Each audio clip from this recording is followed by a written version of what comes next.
So today's topic is your fortune begins in consciousness. And this is the perfect topic for today because I believe that our fortunes are about the future we create in our own consciousness. And then that outpictures in our behaviors. We had a rather long meditation today about loving kindness, and I want to invite you right now, before I get into the message, to go out to the website and play it again, to share it with your friends, because right now is a time where we need to be loving and kind towards each other.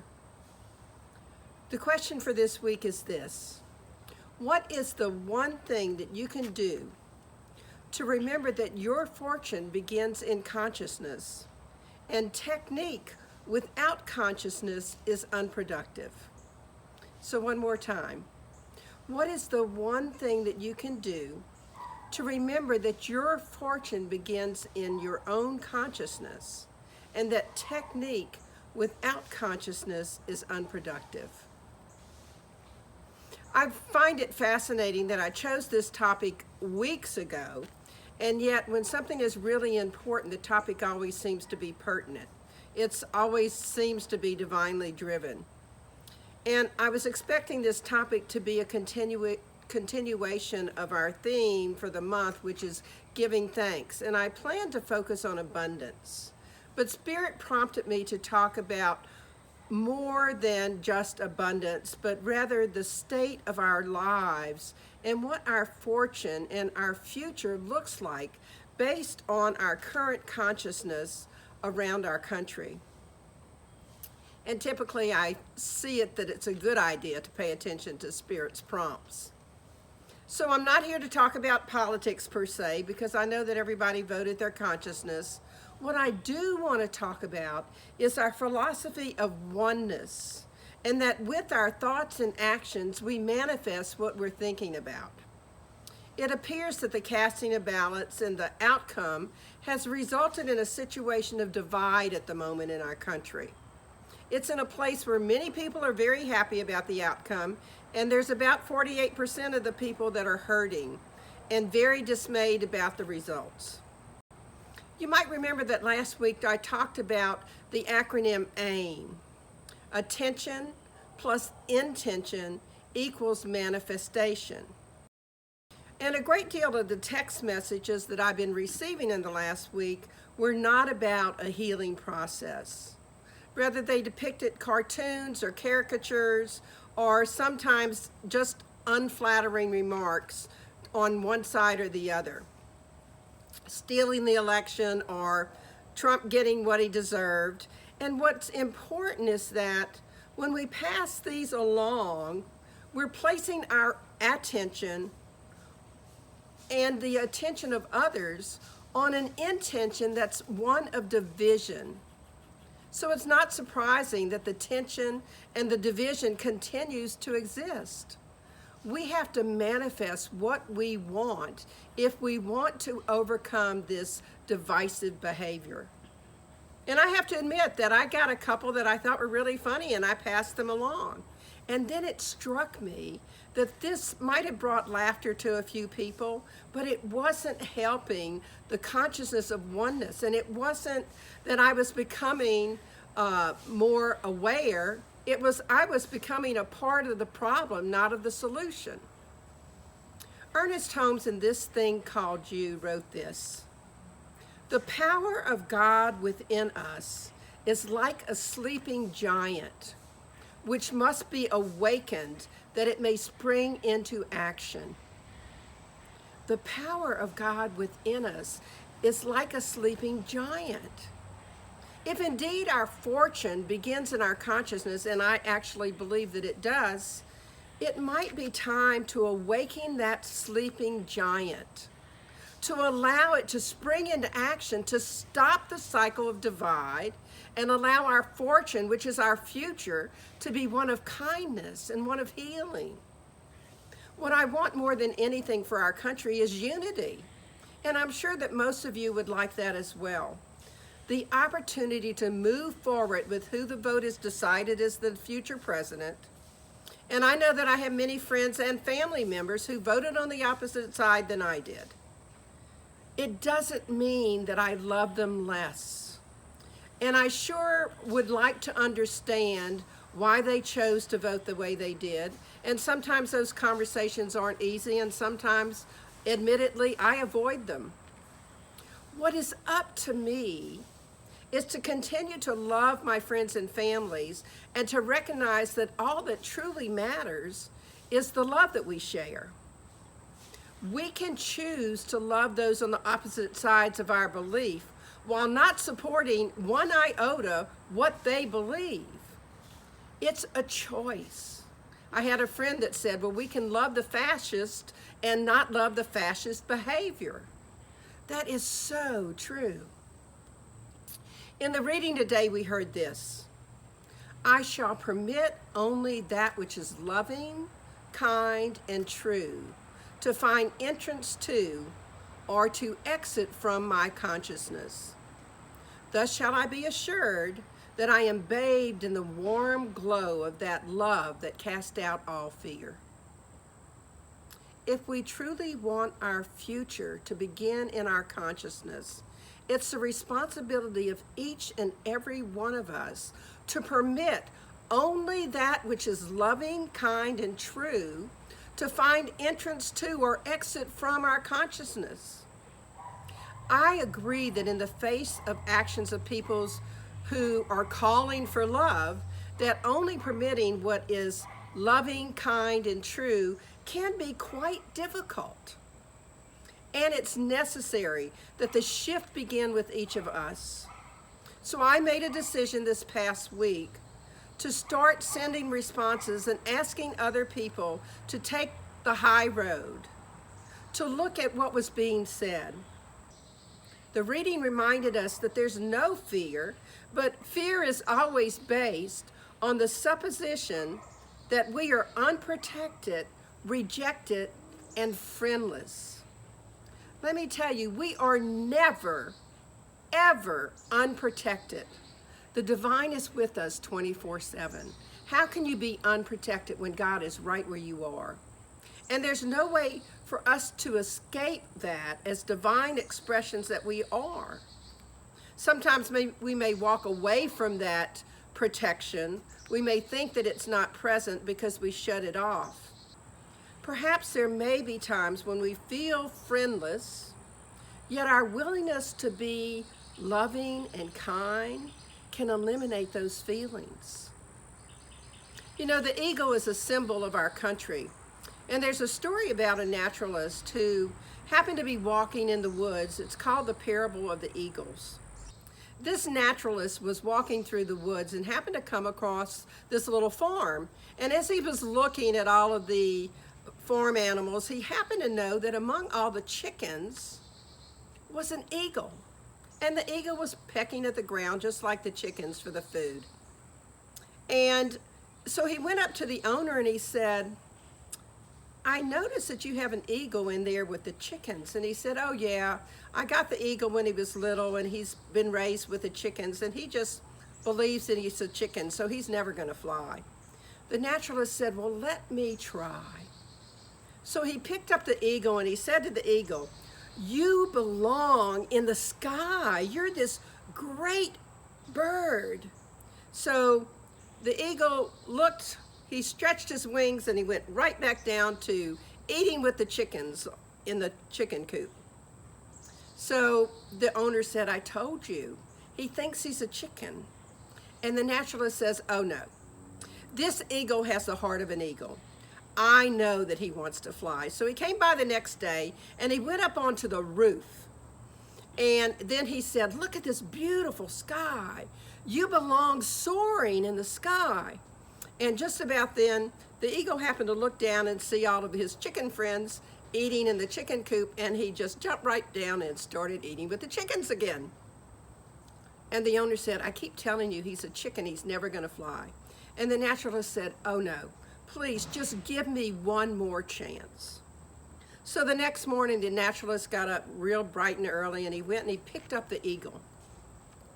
And he walked to the top of this beautiful mountain. The sun was just rising, and he could see that it was a beautiful landscape. And he said to the eagle, "You have the heart of an eagle. This is your chance. Stretch your wings and fly into the sky." And he turned the eagle towards the sun, and at that moment he could feel that there was something about the eagle that he understood who he was, and he took off, flew higher and higher and higher, and of course the naturalist nor his owner ever saw him again. It was an eagle. He had been tamed like a chicken, and for many years of his life he acted like a chicken. Everyone has a view of themselves that defines who they are. And when we're faced with a crisis or an opportunity that challenges us to get outside of our comfort zone, sometimes we don't answer the call. Today, I'm asking you to answer a call to have the heart of an eagle with respect to our nation, to help this nation heal. I know that each of us is capable of doing just that.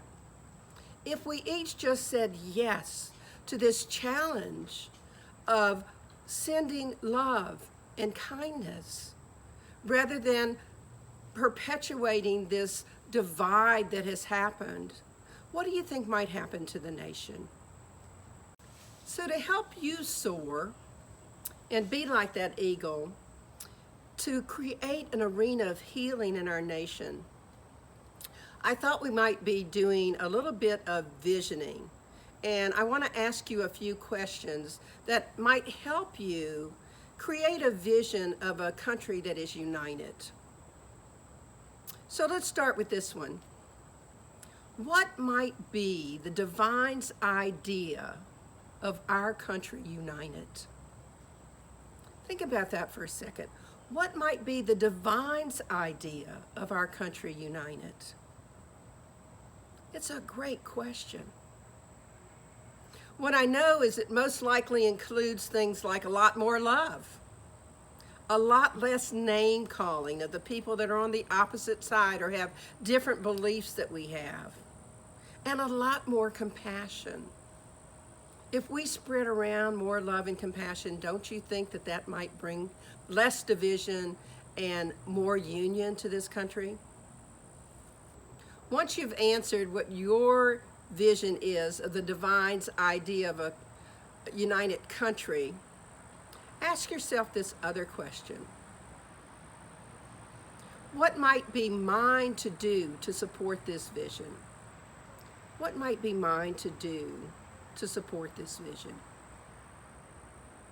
When I asked myself that question last week, as I was going through a little bit of visioning, because I was truly feeling this country divided, what happened was I was drawn to change the focus of my talk from abundance to one of oneness and unity. I don't usually use this ministerial platform to preach, and I know that today I'm doing a lot of preaching around uniting all of us in this country. And I'm hoping that typically I offer you food for thought, and that might be the case today around oneness and around unity. I'm aware I'm preaching, but I think it's necessary to heal this country now. It's necessary for us to bring back together all of the people in this country, to have a country that feels free, to have one country under God, indivisible, with liberty and justice for all. Now, I'm aware that for many years in our country, there has not been liberty and justice for all. But I believe that if we have the consciousness to be united, that can happen. Ask yourself, what is yours to do to support this vision of a country healed? And when you have an answer to that question, ask yourself, what can you do? What's the first step that you can take to help our country heal? Just one small step.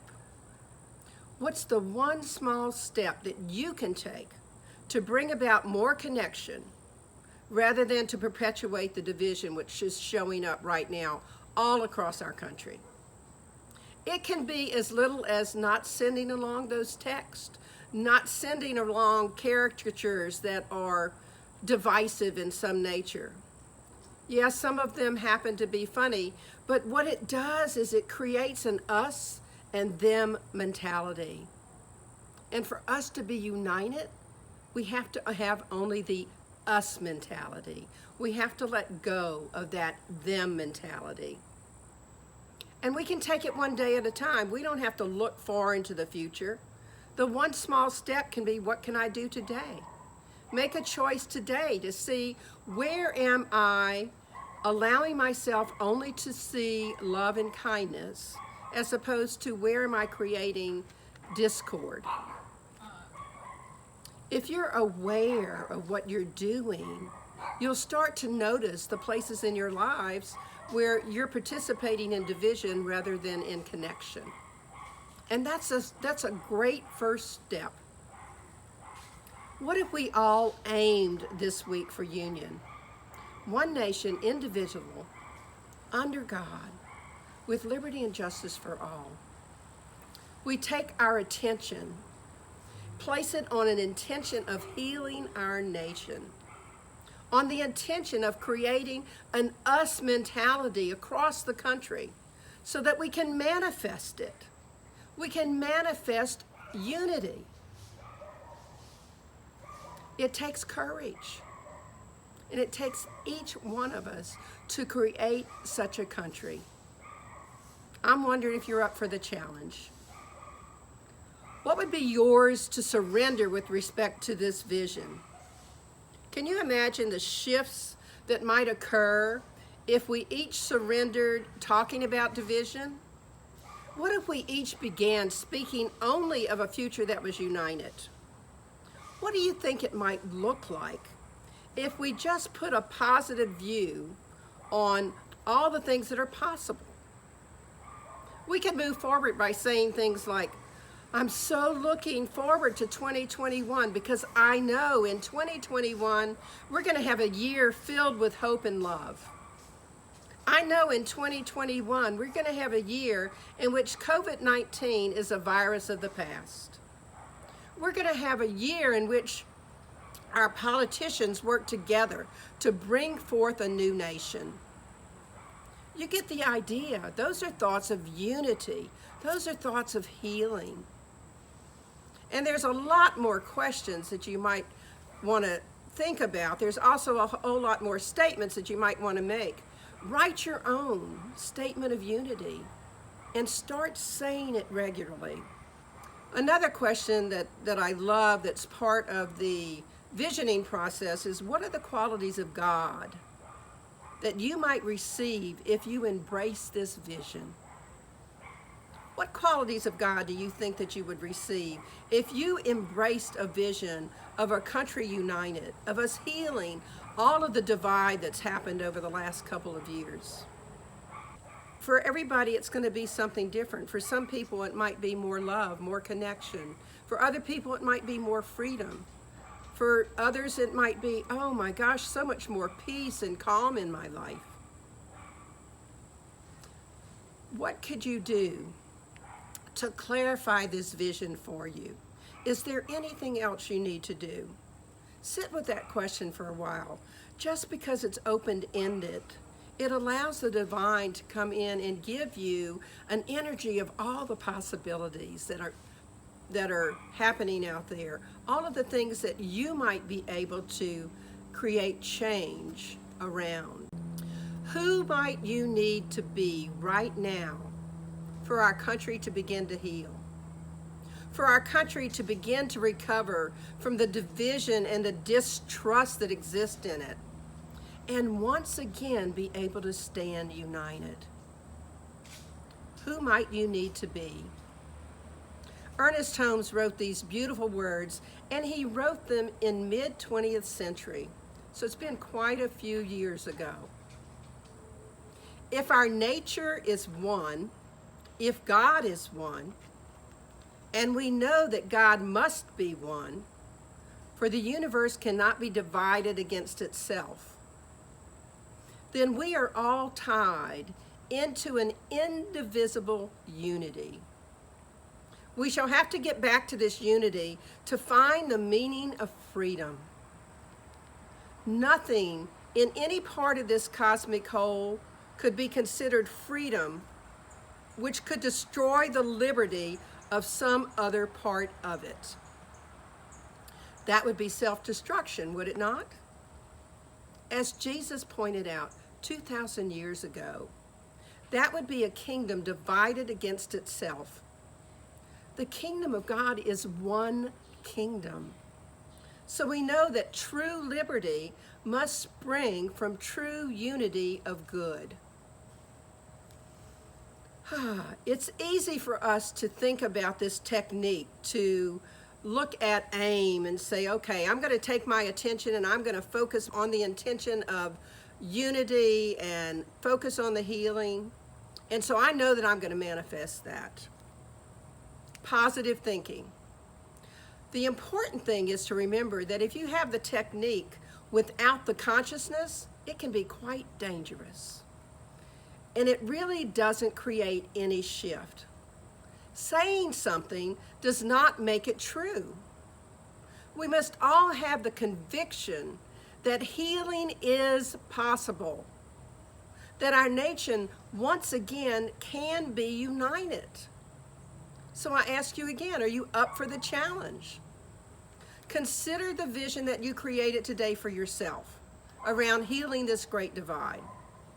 Realizing that you can create a new vibration of healing and a new nation of cooperation. The question is, what are you willing to do about it? I'm going to challenge you this week, every day, to aim for healing, to place your attention on the intention that the divide in this country can be healed, and to hold that thought in your consciousness so that it will manifest itself. Become aware of whether or not your actions are in alignment with that ability to create the healing. Is what you're doing creating more healing, or is it creating more division? Just ask yourself, check in at the end of the day. This is not to create discord within yourself. Oh my gosh, I did it so badly today. I was focusing on this and I laughed about this that really was a division type of cartoon or whatever. This is not about blame or shame. This is about awareness, becoming aware of where you stand in whether or not you want this country to heal and to once again be a country that's united and understands what cooperation means among people that have different beliefs. You're the only one who can change the consciousness of your fortune, of your future. Nobody can do that for you. So I'm going to ask you the weekly question one more time. What's the one thing that you can do to remember that your fortune begins in your consciousness, and technique without consciousness is unproductive? Let's pray. So I stand here right now knowing that the divine is flowing in, through, and as me. That all of the divine is, the love, the joy, the peace, the freedom, the union, the cooperation, the kindness is flowing through me as an individual expression of God. And what I know to be the truth is that all of us watching this, if each one of us decided to have a consciousness of healing, a consciousness of union, that it would begin to take place in our country. That we can have that power. We can awaken that sleeping giant of power that allows us to unite and heal our country. And knowing that, and knowing that the God without is the God within each of us, I am so grateful. I am grateful to have a philosophy in which I know that what I do makes a difference. that what my consciousness, where my consciousness lies, makes a difference. That I can aim for healing and manifest it, at least within a small group of people. And small groups ripple out. So it's with all that gratitude of knowing that this philosophy has so much depth and so much power that I release this into the law of mind, spirit, and action, because I know that the divine has already called it good. So I can just say amen, and we can affirm it together. And so it is.